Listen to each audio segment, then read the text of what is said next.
As the saying goes, if it bleeds, it leads, folks. It's not just bleeding. The progressive left is hemorrhaging support and gushing votes. Last night, the very liberal voters of the very liberal city of San Francisco fired their very liberal district attorney, Chesa Boudin, in a massive 60-40 vote of no confidence. You're fired. You're fired. You're fired. You're fired. You're fired. You're fired. Chesa, you're fired. But Chesa isn't just a very liberal progressive. Chesa Boudin is a Marxist. Chesa Boudin ran and won with the support of Black Lives Matter in San Francisco. And what was Black Lives Matter's trademark catchphrase? Not only do we need to disinvest in police, but we need to completely dismantle the Minneapolis Police Department. So yes, defund your butts. Defund you. Yes, I support the reallocation of resources from NYPD. We will be moving funding from the NYPD to youth initiatives and social services. Defund the police, and we all know what happened when the left pushed mayors to defund their police departments in our cities. Crime soared across the board. In Chicago, Mayor Lori Lightfoot defunded the Chicago Police Department by the tune of $80 million, and crime spiked immediately and has continued to rise by the weekend after deadly weekend. In New York, the imbecile mayor Bill de Blasio took $1 billion from the 2021 police budget.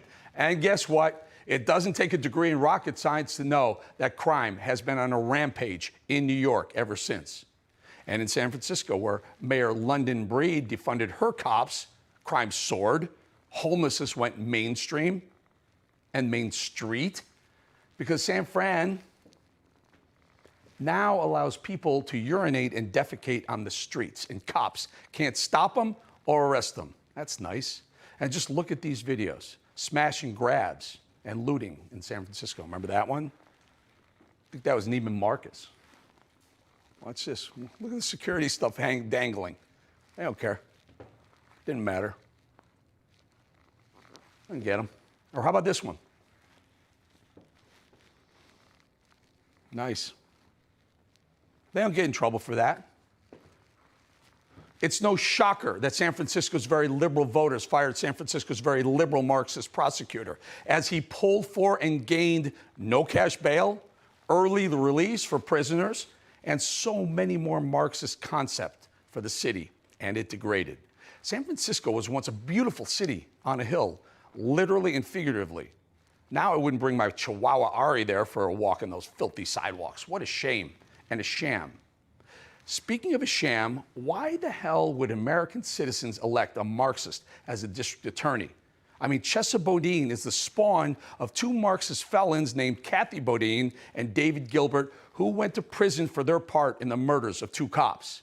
See how history is happening here? Didn't the very, very, very liberal voters of the very, very liberal city of San Francisco think their guy was an anti-cop and therefore crime might spike?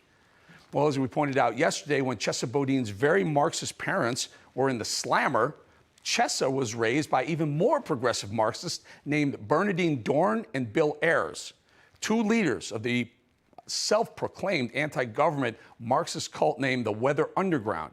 I mean, this guy has Marxist pedigree that would make the American Kennel Club jealous. Bernardine Dorn and Bill Ayers were founding members of the Weather Underground. The Weather Underground was a radical left militant organization responsible for bombings of the United States Capitol, the Pentagon, and several police stations in New York, as well as the Greenwich Village townhouse explosion that killed 3 of its members. Again, great pedigree on these people, huh? So Chesa is recalled and hop on a Harley now and drive south, a short 6-hour ride. By the way, I recommend taking the 5 to the 1, also known as the Pacific Coast Highway. Beautiful cliffside and water viewing. And you wind up in another one of America's formerly beautiful gems of a city, Los Angeles. Malibu, Pacific Palisades, some of the most glorious places in the world. But now Los Angeles, the city of angels, has turned into a dumpster lot. And the DA there, the very liberal, semi-Marxist George Gascon, is about to face a recall of his own.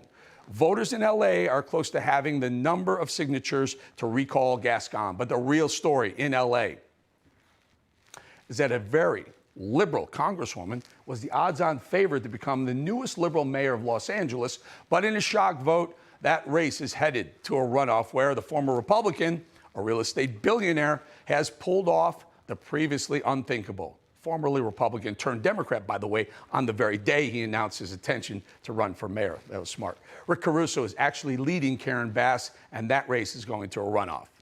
So the people who were yelling loudly, screaming actually, defund the police, are now having buyer's remorse with the liberal progressives they've put into power. So get ready for the big red wave. It's sweeping across the country from sea to shining sea.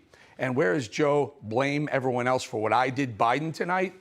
Well, if you can stomach it, you can watch him do a publicity stunt on Jimmy Kimmel tonight, where no doubt Kimmel will kowtow pathetically to the king of disinformation while he ignores what's happening around the country, how his army of liberals have destroyed cities through their policies, and how Americans have had it and will let them know all about it with the power of their votes.